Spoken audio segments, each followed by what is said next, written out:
इस वीरों की भूमि में स्वागत करता हूं। धन्यवाद। जय हिंद। जेपी दलाल जिंदाबाद, जेपी दलाल जी जिंदाबाद। अब मैं आग्रह करता हूं हमारे केंद्रीय मंत्री श्री गजेंद्र शेखावत जी आए और गांव को संबोधित करें। गजेंद्र शेखावत जी जिंदाबाद। मैं तो आगे हूँ भाई साहब, आए अब क्या आए और संबोधित करें। मैं तो आए 1 घंटों बोलो भारत माता की। भाई थोड़ी मारे कम ही है लगी। सुहासला में अगर भारत माता की जय बोले और लुहारू में धरती नहीं दूधे तो बात मारे समझ में कौन है। दोनों हाथ ऊंचा करो, देखो राम जी किन किन 2 हाथ दिया मैं देखूं एक बार। अब मुट्ठी बंद करो एक बार पूरी काठी और पूरा जोर से बोलो भारत माता की, भारत माता की। सुहासला की इस पवित्र पूजित धरती पर आयोजित आज इस चुनावी सभा में मंच पर उपस्थित हरियाणा सरकार के वित्त मंत्री और इस लुहारू विधानसभा के लिए अगर मैं कहूं कि भागीरथ की भूमिका में जो है, ऐसे मेरे मित्र जेपी दलाल साहब, मंच पर उपस्थित आदरणीय विजय सिंह जी, आदरणीय भारद्वाज जी, आदरणीय कौशिक जी, आदरणीय डीएम साहब मनोहर सिंह जी, मंच पर उपस्थित भारतीय जनता पार्टी के सभी दायित्ववान कार्यकर्ता और इस सुहासला की पवित्र पूजित धरती पर शाम के समय आयोजित इस चुनाव की सभा में बैठे हुए सभी पितातुल्य बुजुर्ग, मातृशक्ति, युवा साथियों, पत्रकार मित्रों, मैं अपनी बात शुरू करूं उससे पहले धन्यवाद करना चाहता हूं आप सबका। एक परिवार के सदस्य के नाते जिस तरह से आप सबने मेरा स्वागत किया, आप सबने स्नेह दिखाया,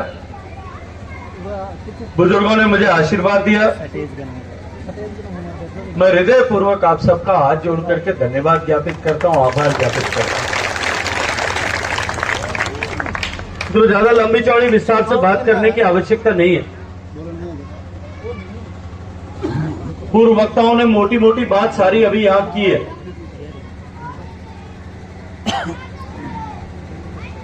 लेकिन चुनाव अत्यंत महत्वपूर्ण चुनाव होता है। देखिए पहले राजा जो है वो रानी के गर्भ से पैदा होता था। अपनी ये लुहारू की धरती, महाराज शेखा जी की शेखावटी के 4 परगने लुहारू, महेंद्रगढ़, इनमें से एक हिस्सा, एक स्तंभ हुआ करता था। हमारा राजा वो होता था जो रानी के गर्भ से पैदा होता था, या जो भुजाओं की ताकत से, तलवार की ताकत पे जीत करके कोई बन जाता था, वो राजा होता था। अब हमारा राजा वो होता है जिसको हम जनता के लोग चुनते हैं, लोकतांत्रिक व्यवस्था। सुहासला का सरपंच कौन होगा वो गांव के लोग तय करते। यहां का पंचायत का, ब्लॉक का प्रमुख कौन होगा ये भी हम तय करते। हरियाणा की सरकार किसके हाथ में बनेगी उसके लिए विधायक हम चुनते हैं, सांसद हम यहां से चुन करके भेजते हैं। वो सांसद मिलकर के दिल्ली के में प्रधानमंत्री की कुर्सी पर कौन बैठेगा इसका अप्रत्यक्ष रूप से निर्णय हम करते हैं। हम यहां से चुन करके अपनी सरकारों को, अपने राजाओं को भेजते हैं। इसलिए हमारा जो मत है, हमारा जो वोट है, ये बहुत महत्वपूर्ण है, क्योंकि आने वाले 5 साल के लिए हमारे भविष्य का निर्धारण करने वाला, भविष्य का निस्तारण करने वाला। हम ये जो एक खटका दबा करके एक वोट डालने वाले, ये हमारे इस गांव की, हमारे तहसील की, हमारे जिले की, हमारे राज्य की और हमारे देश की तकदीर और तस्वीर बनाने वाला। इसलिए हमारा ये वोट अत्यंत महत्वपूर्ण है और इसकी महत्ता को समझते हुए हमको मतदान करने की आवश्यकता, और अगर महत्ता की समझने की जरूरत पड़ती है तो हमको तुलना करके देखना होता।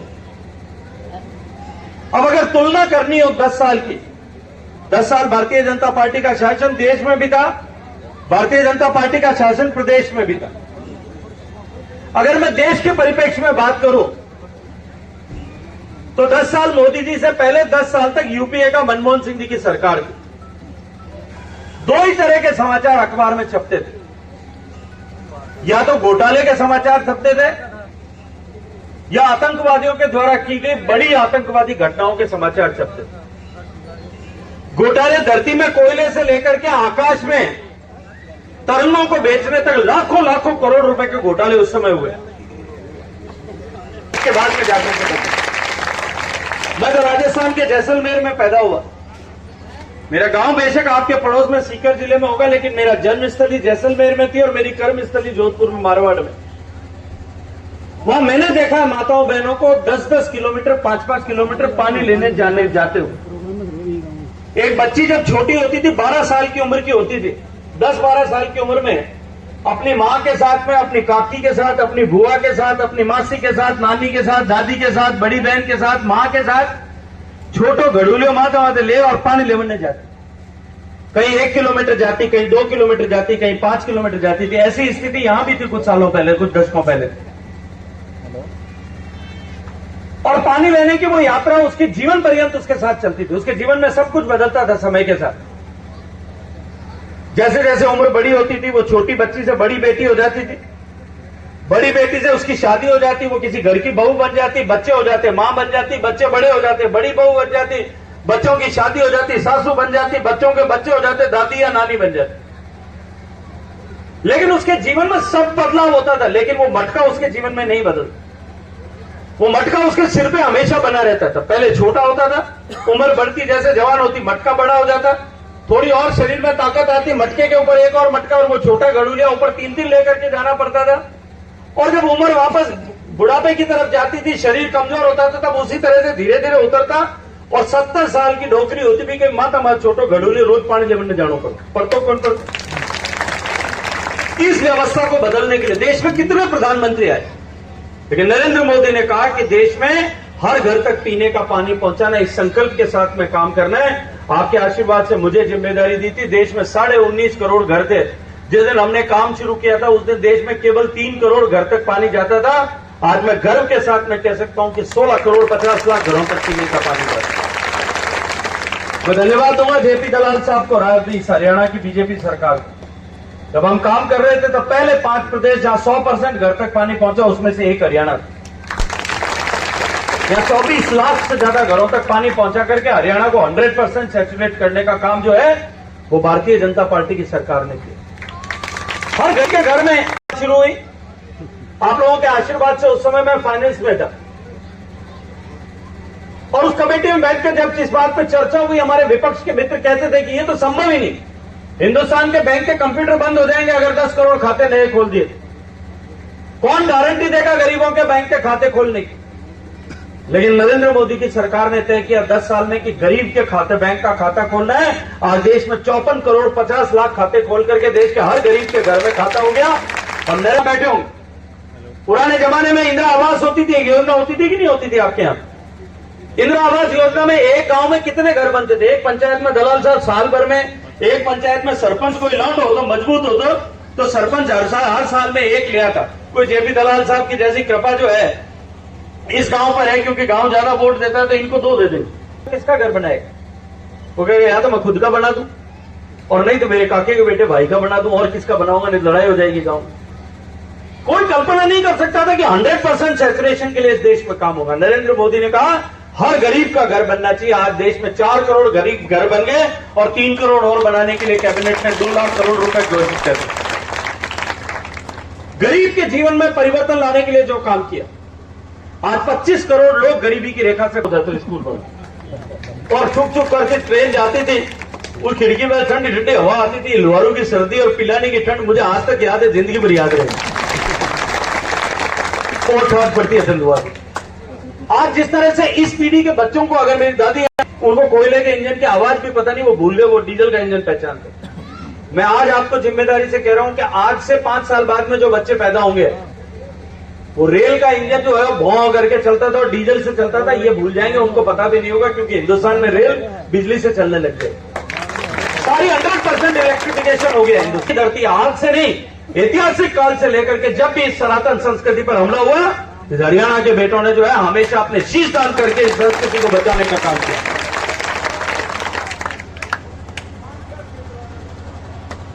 दुख होता था पहले, हमारे सैनिकों के सिर काट करके ले जाते थे, हम कुछ कर नहीं पाते। हमारे सैनिकों को मार करके डंडों पे बांध करके बांग्लादेश में ले जाकर के घसीट के ले जाते हुए वीडियो आते थे, हम कुछ कर नहीं पाते। ये आपकी एक वोट की ताकत से सरकार बनी नरेंद्र मोदी जी की, और उस सरकार में जब पहली बार उरी में घटना हुई सर्जिकल स्ट्राइक की, कल उसकी जो है उसकी तिथि थी, कल के दिन में वो घटना हुई थी। घर में घुस करके मारा, दूसरी बार हुआ, दूसरी बार हवाई जहाज बैठ करके देश का भूत कर दिया। पाकिस्तान की उसके बाद में हिम्मत नहीं हुई भारत की तरफ आंख उठा करके देखने। ये जो है, ये आपके एक वोट जो आपने जिम्मेदारी से वोट दिया, उसके कारण से सरकार जो बनी उसका प्रभाव ये हो। तो अगर 10 साल की सरकारों की तुलना करें, देखो भाई, अगर केवल तुलना ही करनी हो तो विजय सिंह जी एक काम करना पड़ेगा। अगर मोदी जी की सरकार की बात करनी हो तो एक काम करा, एक दिन अठे तलाली गांव में एक जागरण राख दी तुम, और जागरण नाम कहा अगर कहीं चाहिए जागरण नाम, एक जागरण वे कौन भी आपके वह माता जी को करा, भैरू जी को भी करा कौन करा भाई, बालाजी को भी करा। जागरण नाम कहीं चाहिए, भजन गाने वाला भजनी चाहिए, तीन चार बार हुकरा देने वास्ते चाहिए, एक ढोलक बजाने वाला चाहिए, एक तबला वाला चाहिए, एक पेटी बाजा वाला चाहिए, 3-4 झिंझिया बजाने वाला चाहिए, मंजीरा वाला, और 2-3 जना चाय बनाने चाहिए। एक वो आजकल मोटरो बाजो आवे, कहीं के नाम मंठानी गुनगुन बजावे जो चाहिए, 1-2 डंडिया वालों भी आए पैड वो चाहिए, और 3-4-5 माइक लगावे जब जाके एक जो जागरण, और जागरण में भी वे कहीं 9-10 बजे तो शुरू करें, और 12 बजे बाद में जिन्हें घरे नींद को नहीं आवे, हमारे जो डोकरी जड़ा बैग बटे बैठे रहे, बाकी सब घर जाके सो जाए, आई बैग को नहीं बे।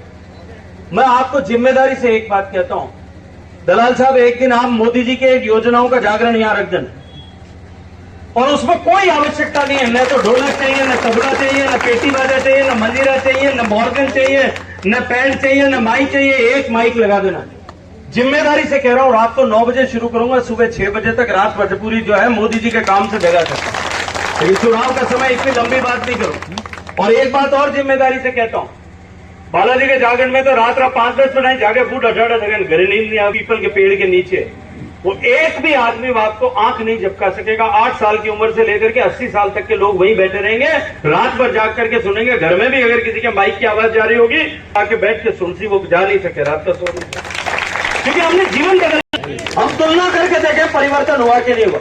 मैं तो जिस दिन आया था, पहले शुरुआत में चुनाव शुरू नहीं हुए थे, उससे पहले यहाँ जिस दिन माननीय मुख्यमंत्री जी लोहारू आए थे दलाल साहब की उस सभा में, मैं यहाँ आया था उस दिन।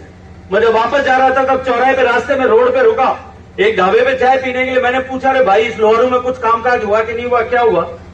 तो उन्होंने कहा, साहब बंसीलाल लाया नाली, और नाली में पानी ले आया देवी दलाल। ये परिवर्तन।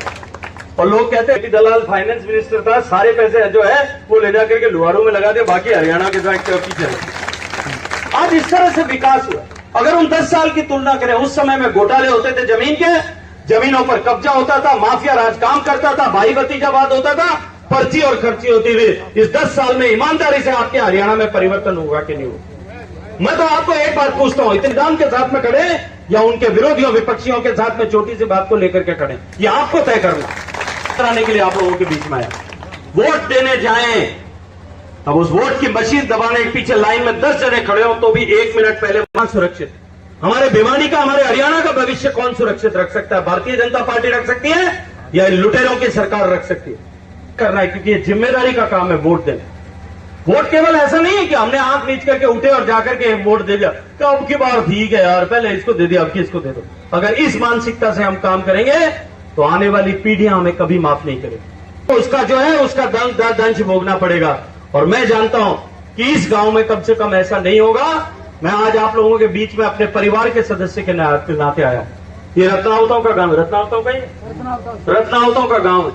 मैं आप लोगों का भाई हूं, आप लोगों के बीच में हाथ जोड़ करके विनती करने आया हूं, समय की धार को पहचानिए, और समय की धार को पहचान करके जो लोग निर्णय करते हैं, अपनी व्यक्तिगत छोटी मोटी ऊंची नीची कहीं कोई कोर का असर रह गई हो, उससे ऊपर उठ करके समय की धार को पहचान करके जो लोग निर्णय करते हैं, उनके नाम इतिहास के पन्नों में लिखे जाते हैं, उनके नाम इतिहास में स्वर्णाक्षरों से लिखे जाते हैं।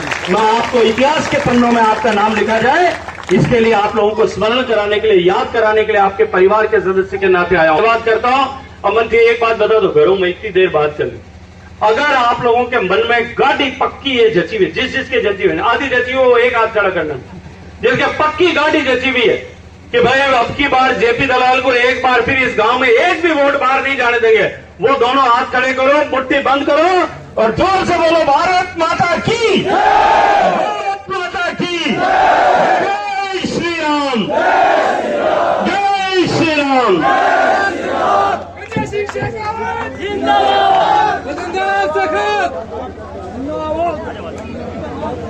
ये ना बोलो काफी